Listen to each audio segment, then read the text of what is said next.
अस्सलामु अलैकुम नाज़रीन, JN न्यूज़ HD के साथ मैं हूं नाइला भट्टी। नजर डालते हैं आज की अहम खबरों पर। रिपोर्ट करते हैं कि रोड पका से हाजी अब्दुल मालिक के जराइम पेशा अफराद के खिलाफ क्रैकडाउन। SHO सैयद आरिफ हुसैन शाह का मुजरे की महफिल पर छापा। ये 3 तितलियां, एक मर्द और मौका पर मौजूद साउंड सिस्टम को अपने कब्जे में लेकर मुकदमा दर्ज कर लिया। डिस्ट्रिक्ट पुलिस ऑफिसर लोहदरा मोहम्मद काशिफ असलम, DSP सर्कल के रोड पका मलिक एजाज मसवान की हदायत पर कानून को हाथ में लेना और खिलाफ वर्जी करने वालों के खिलाफ क्रैकडाउन जारी।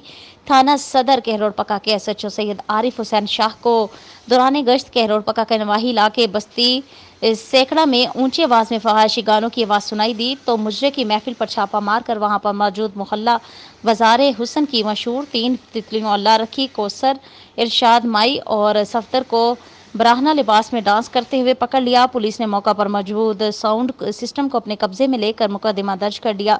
SHO सैयद आरिफ हुसैन शाह ने मीडिया से गुफ्तगू करते हुए कहा कि मेरे थाने की हदूद में अगर कोई भी शख्स कानून के खिलाफ वर्जी करेगा तो किसी भी मुआफ़ी का तलबगार नहीं होगा।